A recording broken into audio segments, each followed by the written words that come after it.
right, Gus, go for it. All right, Lemonheads, we're back once again, episode 191.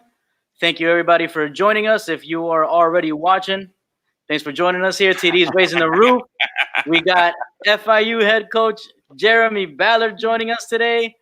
It's a great show, man. I got my boy Larry Fresh over there. Yeah, we got a good show. No, we got no basketball right now. We got nothing to do with basketball, but we got a basketball coach to be able to help us out with what's going on in the college realms of the collegiate basketball season, man. Because I know it's tough for you, coach, and you're trying to figure things out just like the rest of the world. Yeah, no doubt. Just trying to figure out the new normal. But I really appreciate y'all having me on. This is an honor to be with you. Appreciate that, man. Appreciate that. Well, before we get started here, I want to. Last week we were shouting out local businesses. We were working with a few other people, and because it's a tough time, like we've been doing now. This is what, our third week now. I think we've been doing this, Gus. The live stream, right? Yes, sir. Yeah, the quarantine shows. Yeah, we're doing week 3 of quarantine. Quarantine. Quarantine. Yeah, that's what we call it. So we've been doing it now for a few weeks, and last week we started partnering up with some of the local businesses besides our normal sponsor, Magic City Casino, who we love so much, and Magic City Highlight. But we're also shouting out local businesses. And this week I'm doing something a little different because this one is close to us, man. This is one of our boys, a friend of the show, a guy who's helped us out plenty, who's been a good was my neighbor for a few years, man. I hope he's watching, man, right now. But my boy Gio, he's doing some incredible stuff right now, and I wanted to give him a shout out. Giovanni Valdez, he's an insurance agent with Global Insurance Agency in Miami Lakes. He started a community fundraiser. It was all over the news. It's been on CBS, NBC, and I think Channel 7. But he started a community fundraiser in partnership with his brother Jason, his wife Colette. Their mission is to help give back to the community during this COVID-19 crisis. A simple idea of wanting to feed the frontline workers and support small businesses has turned into a movement. Through the support of the community on their GoFundMe page, which I've put a link in the chat, they have been able to raise over $2,000 already and deliver close to 200 meals to healthcare heroes across South Florida region. They've been delivering food to the hospitals, to other frontline people. Everybody's out there, but they're not close to stopping yet. They have 2 more food deliveries scheduled for this week alone, and they hope to continue their hashtag fueling the frontline for weeks to come, because everybody, we need all the help we can get. So to see more of how they are giving back, follow them on Instagram at Fueling the Frontline, or to contribute to their cause. I put a link in the chat, and I'll be sure to put one at the end of the episode as well to remind people. But definitely, that's our boy Gio, Global Insurance Agency. Hit him up, man. He's doing a good thing, so we gotta show some love, man. Everybody's got to help each other out right now. It's very, very, very important. So with that, though, we got some good stuff. We got Coach right there. I got my boys. Oh, wait, no, this way, all on that side. So, but yeah, we already got some. Oh man, we got some FAU people on here right now. Amber Kittens, man. I know who that is, man. Carlos, I'm not giving him. That's the only comment I'm going to show his the whole show. So, show them all, man. Yeah, man. No, we will. Hey, whether you're an FIU fan, or we got a Kane on the show as well. We give love to everybody. I got my, I'm always happy to wear my FIU garb. My nice little baseball cap here and my shirt. So, yep. But again, Coach, thank you so much for joining us, for being a part of this show, helping us out here, and to connect with not only us here, but the people watching. We got there's FIU's got a passionate fan base, especially when it comes to the athletics department. It may not be obviously as big as some of these big schools, but we got a lot of love. You know what I'm saying? No doubt. FIU is a special place, and to be amongst the fabric at FIU, I think there's a special kind of people that go there, and we're just proud to be a part of it. And we're hoping to keep building that network, keep building that pride.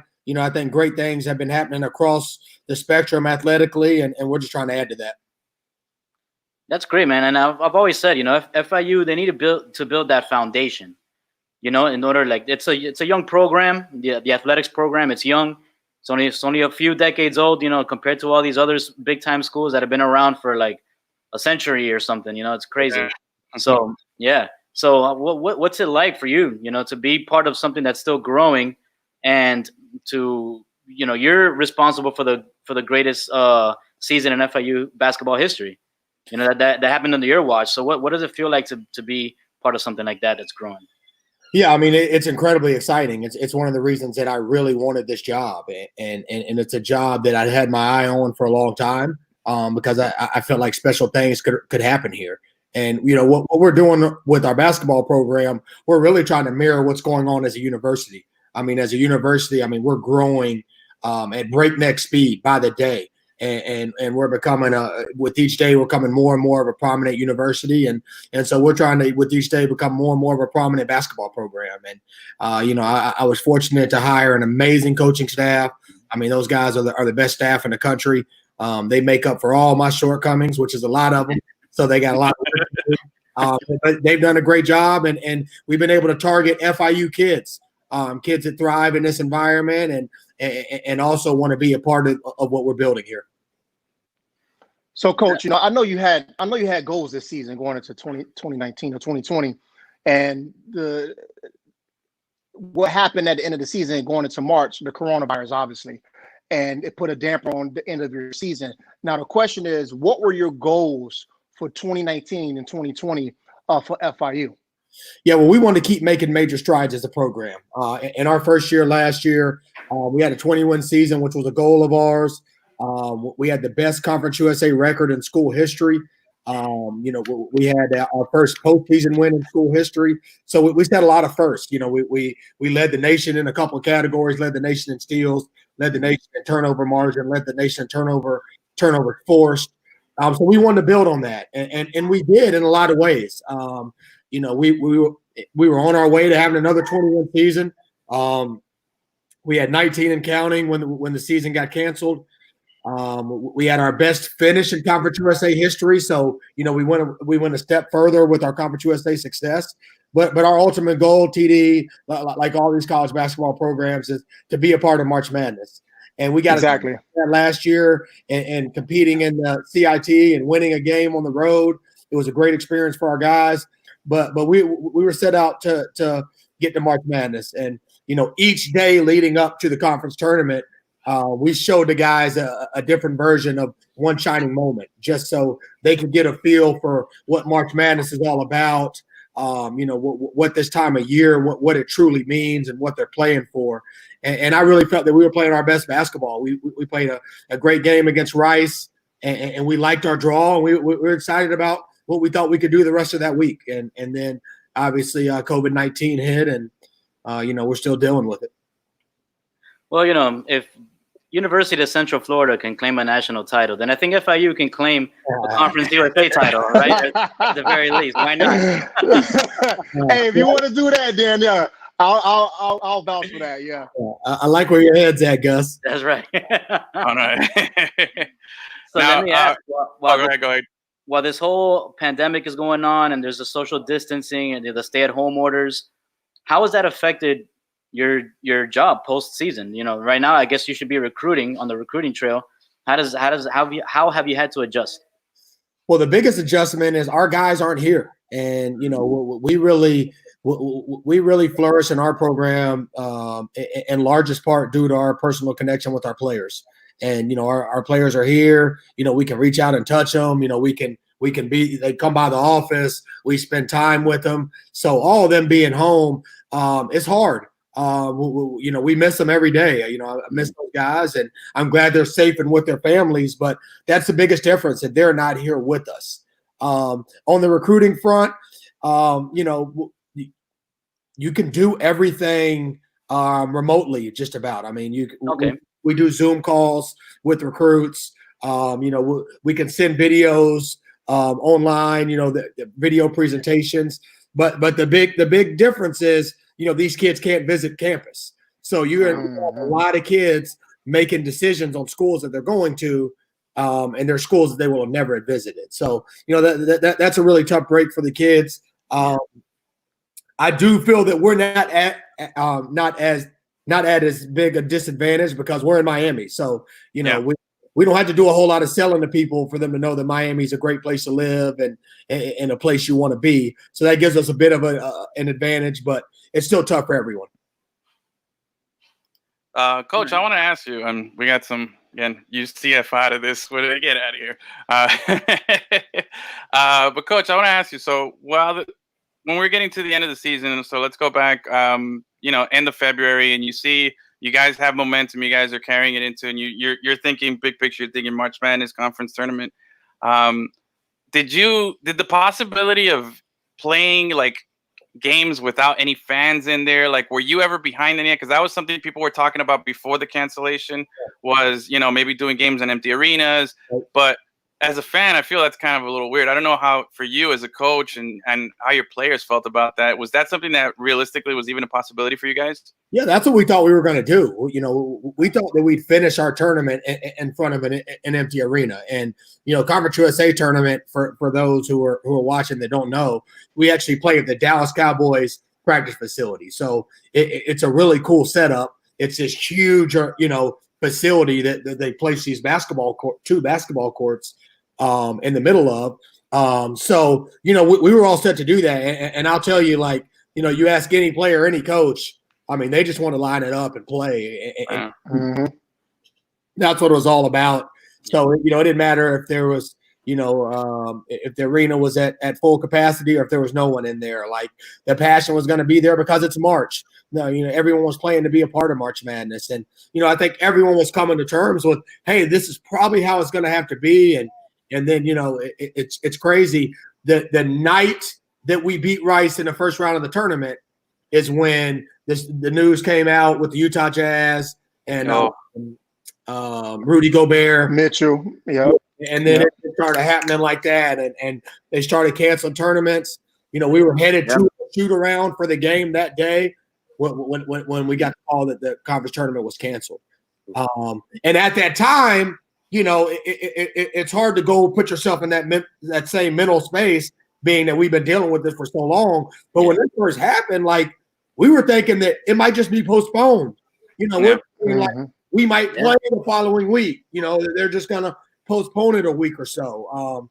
We took that news in stride. We want to get everyone back home, but there wasn't that sense of finality in any meeting we had because we thought that things might still go on.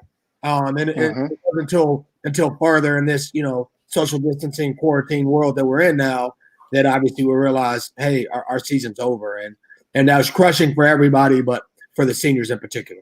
Were you able to reach out to your seniors eventually when it was final that they weren't going to play it anymore, and when they finally came down with the ruling that everything's canceled, all spring sports are canceled, and all of that?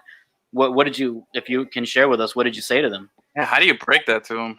I mean, it's hard. I mean, it's a crushing thing to do. And, these guys work so hard for the chance to be a part of March Madness, and your senior year, when you put in all this work, years, a lifetime of work, to enjoy that senior year and the fruits of your labor, to have that snatched away from a whole nation of seniors.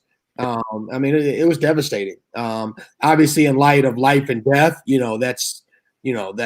that's very small. But in the basketball world and the sports world, which these guys live and breathe, it was devastating. So, to tell them that it was over was really hard.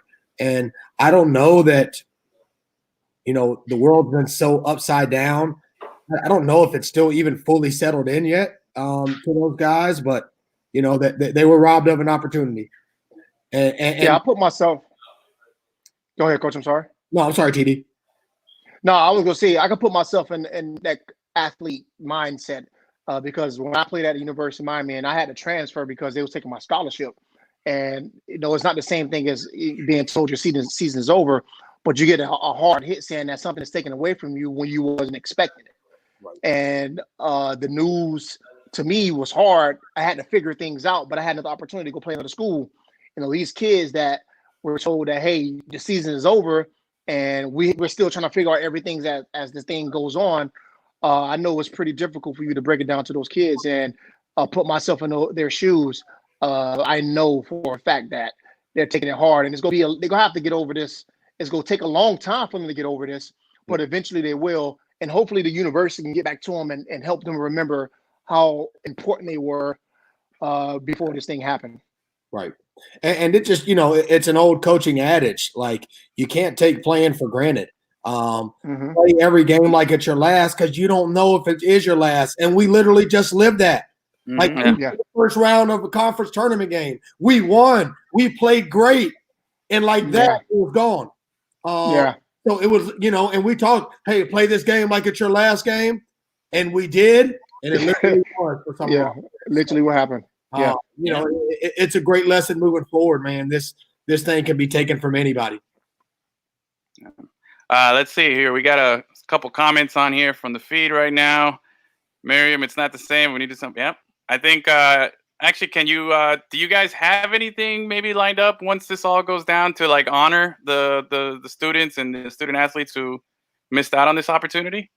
Yeah, well, Miriam, we appreciate your participation and watching. I mean, that's a great point. But, I mean, this is such a fluid situation, beyond just basketball. I mean, hey, they're trying to figure out how they're going to do graduations. I mean, imagine, you work all your life to graduate college. Maybe you're a first-generation college graduate, and now, that ceremony, which is so special to everyone, is taken away. So, Miriam, I'm with you. We got to figure out a way to honor these people.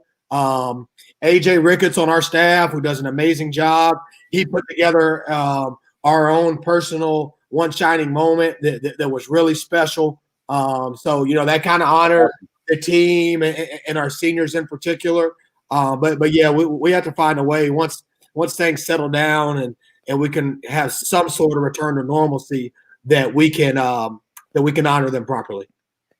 I'm watching CNN earlier that they're talking about normalcy for anything when it comes to sports or just everyday life. It's talking about 2021, and that's a long time for anything, especially when it comes to sports. Yeah.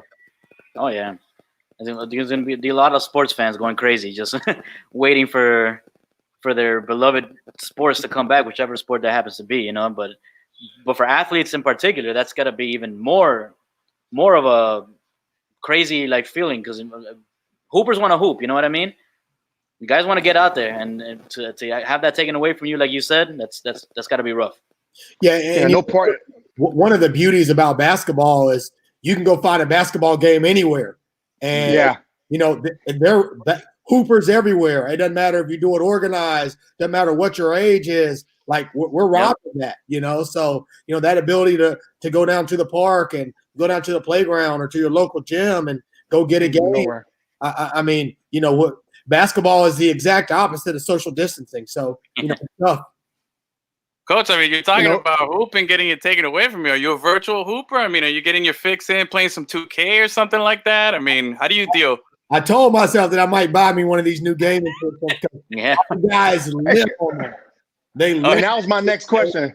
My next question is, how's your home life right now, man? Being home for the past 3 weeks, with your family. I don't know if you had that before you left. The quarantine haircut, the quarantine beard. Yep. I got a quarantine tan going on too, because being in Miami and the weather has been amazing. It has been. I'm out taking multiple walks a day, making recruiting calls, making calls to my staff. Taking advantage of that while social distancing, of course. But so that's been great. A lot of time to get organized for whenever this thing does break. Studying a lot of film, watching a lot of recruit film. So, I found a routine and definitely staying busy.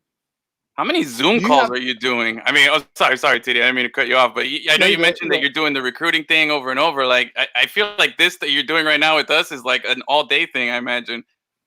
Yeah, so, I don't know if what we're on is in competition with Zoom, but, I mean, Zoom stock got to be going through the roof. Yeah. But, yeah, I'm on Zoom calls all the time. Shout out to whatever system we're on, because this we got HD here, which is people watching only the best at Lemon City, Yeah. We in HD. We balling on a budget. Yeah. Zoom. I mean, shoot, we zooming in everything, man. Mm-hmm. Coach, do you have access to the university? Are you able to go there, or they locked you out from the university as well? Yeah, so the school was closed. Like if you got to go get something in emergency, grab something from the office or whatever, like you can do that. But our university's been very proactive and trying to protect all the employees, all the students, and so they got people shut out. So I respect it. We can work remotely. So we're not trying to fight it. We want to end this thing, man. So we're trying social distancing is the best we can and try to help everybody get through this. So because I play highlight, and if you're not familiar with it, being from Atlanta, it's a sport that originated in Spain. It's kind of a similarity to racquetball and tennis. But the point I'm trying to get to is that I was told yesterday that in order for us to start playing again, we may have to take a test May 1st. And whoever passes the test will be able to play. But the guys who either test positive have to self-quarantine until they are healthy. Now, are you guys planning on doing something like that, doing testing?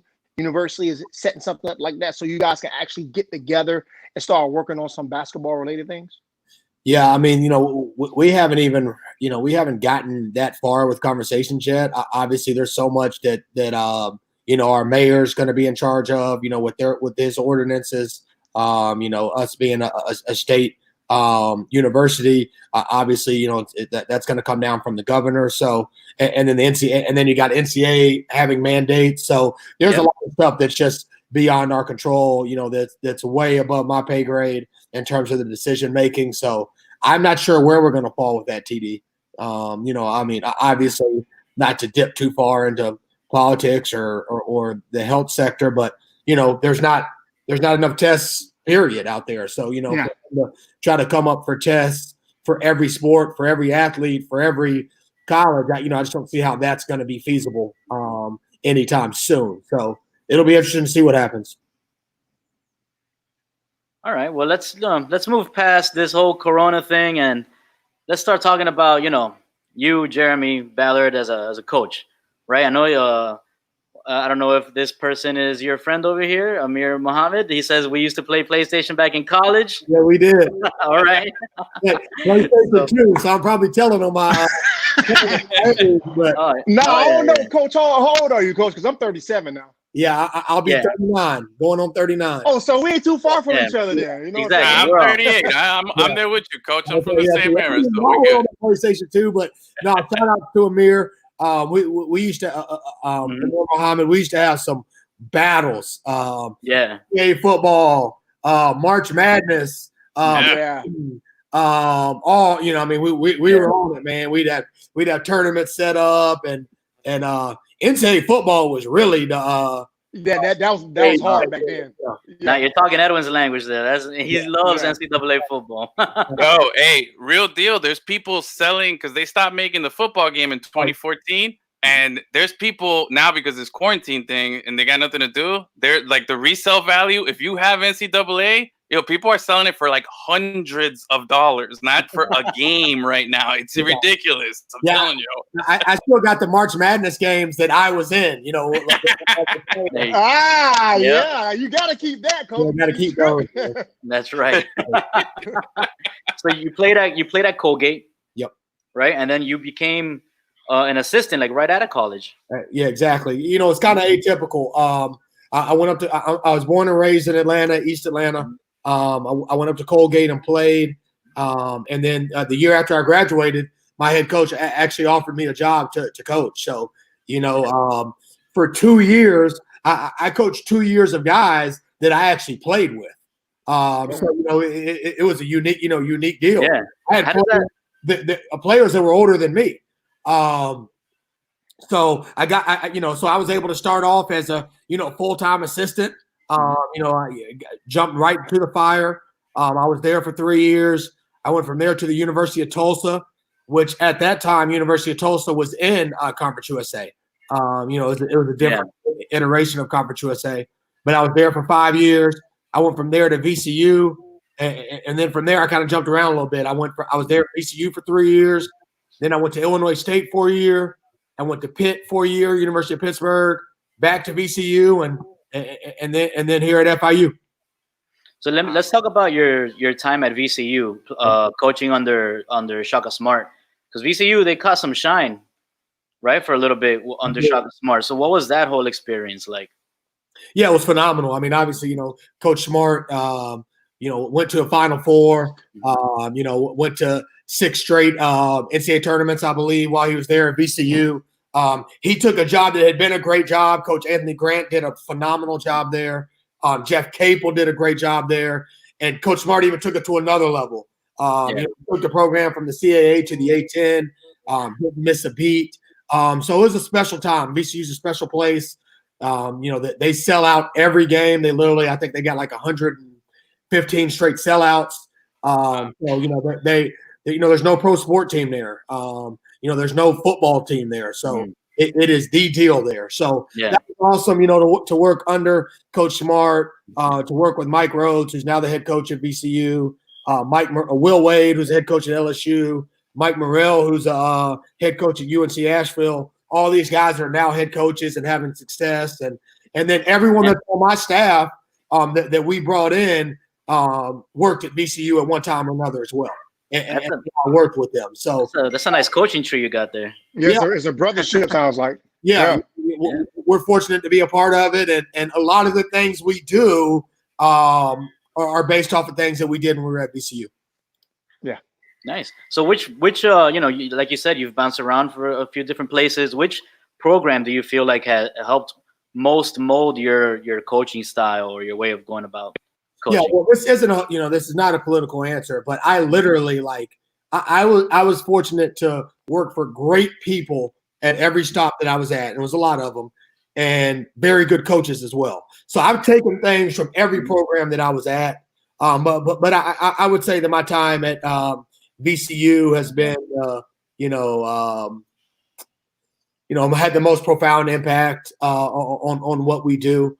Would you say that's because of the stage that they played on?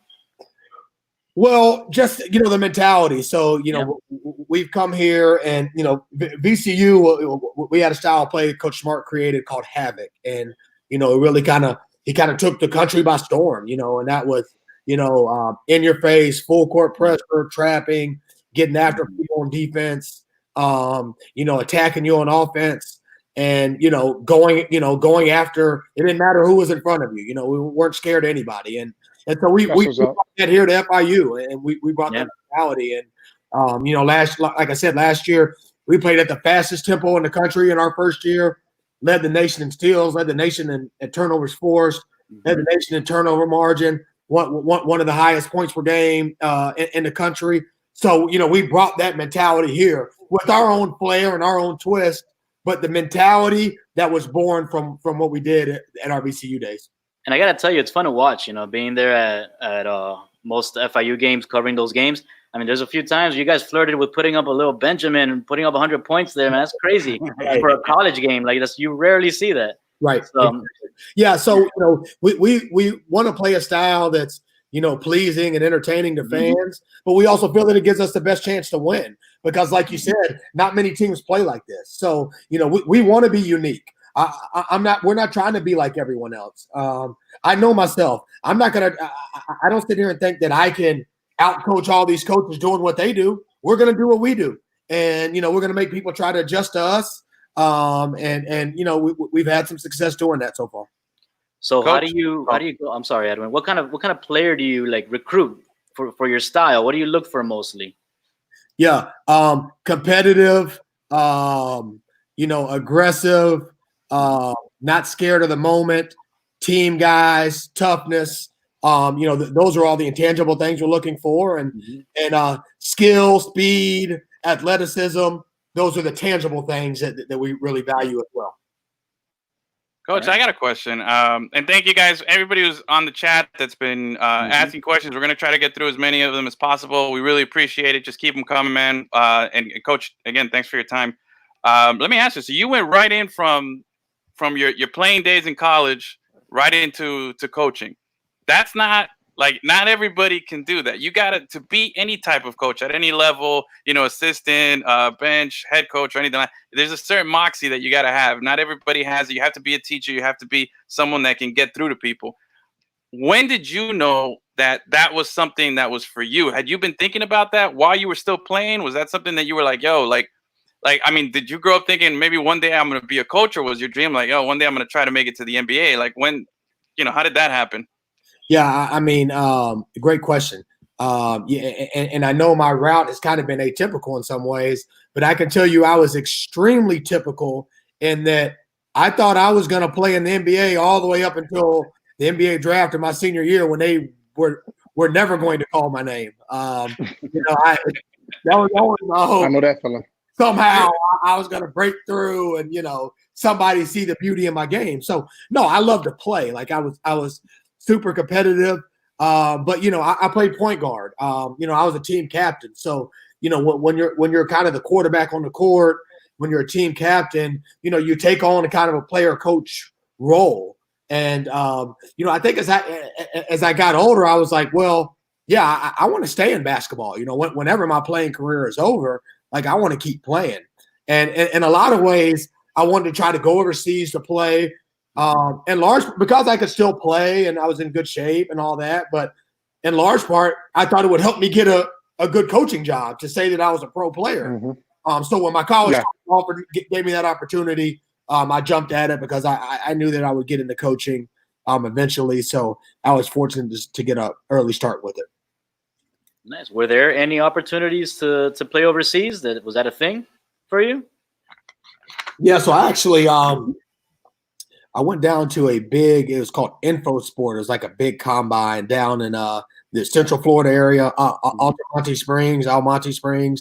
All these players were there. The claim to fame that I remember when I was there, Jamario Moon, who ended up playing for the Cavs, went straight from JUCO to pro. He was in the same camp, and I mean, he was putting on a dunk show at the time. I remember that guy. So they put you in this database with your eval, and I remember getting hurt right before going to that. So I wasn't at full speed, but I remember training and getting ready to go. Try to give it another shot to go overseas, and I think I could have gotten someone to take me, and then I got the job offer. Nice. Let's see, we got one here. Coach, can you talk about the game and how it's changed since you played throughout your coaching career? TJ Smith. Yeah, shout outs to TJ. TJ's a great question. TJ, you'd love TD. TD, you'd love TJ. He was a all conference cornerback at Colgate when I was there. So he had that was up. He had the interception to win the Patriot League championship our senior year. So and he could hoop. But no, I appreciate the question. Hey, that's what's up. Yeah, I appreciate the question, TJ. I mean, it's changing a lot. I mean, it's changed in the last 5 years a lot. And I think what you're seeing happen is more positionless style of basketball. Where everyone on the court, where coaches are really trying to get as much skill on the court as possible. It's not the same box that you check where it's like, point guard, set the table for everyone else. Shooting guard, take the shots. Power forward, play on the block. We don't do that. We don't even have positions on our team. We have two positions: playmakers and a monster. We call the monster. Is your traditional five-man. That's what we call a monster, and everybody else is a playmaker. So we don't even go there. And we've got at least 4 playmakers on the court at any given time. There have been times in my 2 years here that we've had 5 playmakers on the court. So, Coach Spo and the Heat kind of popularized it, with the Heat back then and with their positionless basketball. And that's really where the game's going. I think the game is getting faster just because, they're becoming so much more athletic. It's becoming more technical, with all the advances we have in technology and, all the information we have at our fingertips to scout our opponents, to evaluate your own game, to imagine if we grew up and had YouTube where we could just punch somebody's name in and they would be so much better moves. Like we didn't have that. So, there's a lot of things that have changed, and it is constantly changing. Man, let me ask you. One thing you touched on, Coach. Yeah. Go ahead, Tenard. Go ahead. You mentioned the one thing he touched on is the one thing Coach touched on is the future of how things are going. We have the access to YouTube, have access to nutrition, and you have the access to just everything in front of you at a particular moment. When we were playing, it was tough for us to have that. You know, it was like if we brought anything we did into this phase, it would be like dinosaurs. So seeing a 7-footer who can handle the rock is like mind blowing to me. But for you right now, it's like that's typical because these kids are getting so good. They're learning at a young age on how to be a playmaker and just being a typical, okay, I'm 7 foot, you automatically go to center. And that's not the case anymore. Right. Or you know, just what center once was isn't what it is now. And you know, centers are playing on the perimeter. They're dribbling. They have to guard all positions. But you know, so to go back to his question, there's been a lot of philosophical changes, a lot of strategy changes, and I think it's for the better. You know, people complain about all the 3-point shooting now, but you know, I think we tend to mythologize some of the basketball we grew up with a little bit, and you go in and pop in one of those games. There's not nearly as much excitement as you know we like to think that there was. So you know I think the advancements have been good, and I think the best is yet to come. I mean, who would have thought that there would be a LeBron James, someone 6'8", his size, being able to do what he does? Like, what's next? Like, can it keep going? Is it going to keep going? Like, I mean, what's the next evolution? You know, it's scary and awesome to think about at the same time. I think, Gus, you had a question? Yeah, you mentioned Coach Spo and the Miami Heat a little earlier. Do you have any access to them at all? Is there a relationship with that organization? And how do you feel like that? If you do, does that give you like a little advantage? Yeah, I mean, well, number one, we're fans. You know what Coach Riley has done, what Coach Ballard has done. I mean, that's something for everyone to model. I mean, they've really, you know, which isn't always the case on the professional level. They built their success around culture and people, and investing in people and culture. So, you know, we watch what they do. You know, whenever we can catch a game and we can get tickets, we're all about it. I live right down the street from AAA, so. You know, it's awesome. I, for one, I'm always watching NBA games, looking for stuff I can pick up on, stuff that can just stimulate my own brain for my team. But, you know, the Heat are busy during, you know, they're busy in their season during our season. Now, you know, they send scouts to our games all the time. You know, so, you know, they definitely keep their eye on us, and we appreciate that. And you know, would love to continue to extend the relationship with the Heat because, you know, obviously we're all admire what they've done and what they're doing. Now, I'm glad that you mentioned culture, because anytime somebody asks me, oh, how's this new FIU basketball coach? I always tell them, man, the biggest change that I've seen in the team is the culture. You know, I see the way that the players go about the game, even post-game press conferences are night and day compared to before. It's just that whole culture of the organization that you're building there. So I commend you for that. Yeah. Sorry, I just want to piggyback on what Gus was saying there. We've been doing, you know, we've seen the transition in the football program for 2 seasons before, you know, Butch got there. We were covering it. We've seen it, you know, before your arrival here. So like we can honestly say you can see this whole shift that in attitude in everything. From not just what you see on the court, but like what people are talking about, the excitement level and everything. So yeah, we've seen it, man. So, well, I appreciate y'all saying that. We've worked hard at it, and all the credit goes to my staff and our players. You know, they're bought into the vision that we have. That, you know, they're bought into trying to do something that's unprecedented at FIU, and they've been well on their way in our first 2 years. Great. So one of our listeners here, he wants to know, how involved are you in the marketing and branding of the team? You know, for recruiting purposes and stuff. Are you involved in what it is that you're putting out there, or is that all the athletics social media team there, headed by my boy Mike over there? Yeah. So Mike does an amazing job over there in the marketing. You know, that whole department. sports marketing, our sports information department. They all work tirelessly to help promote our program, to help brand our program. Our assistant coaches, Zay Anderson in particular, our video coordinator and director of player personnel, or director of player development, he's instrumental in getting a lot of videos out there and doing stuff as well. So it's really a group effort to promoting our program, promoting our student athletes, and creating the brand that has become FIU basketball. Cool. All right. So what do we have? Given that hopefully things go back to normal sooner rather than later, what do we have to look forward to next season? Yeah, I mean, our returning players making huge steps in their game, huge steps in their maturity. They've had a lot of taste of success. Set some firsts, set a lot of records in their time here, and that's I tell our guys all the time, we didn't come this far just to get this far. Let's keep moving. There's a lot out there for us to accomplish, and they all have dreams, and their dreams matter to me. They've been chasing the dream of being a pro player their whole life. I'm here to help them catch that dream, but I also want them to understand that your best opportunity of achieving that dream is by the team having success.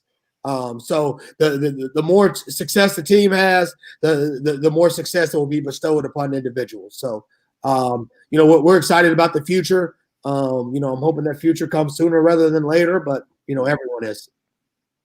Coach has got that voice right there. I don't know about you. I felt a little, I was about to put on a jersey right now. I felt that. Hey, we got some here. We'll throw them y'all's way. Yeah, man. No.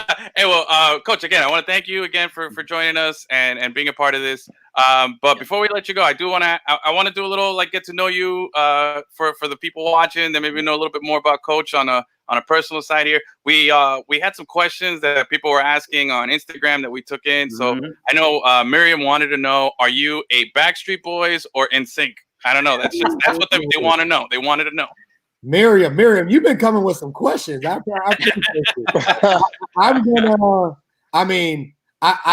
would pick option C, which is New Edition, all day, every day. There you go. Yeah. Parameters of this question, and I'll say NSYNC because of Justin Timberlake. All right, awesome. all right.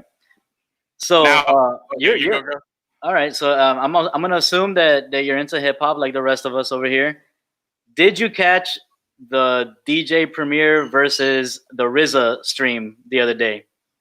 So I did not catch that, but so some of my best friends from college, a couple of them who you've seen on here, TJ and Amir, we were inspired by the whole, Lil Jon. Who was it? Lil Jon and Lil Jon, T-Pain, Yang Twins. Oh yeah, yep. Okay.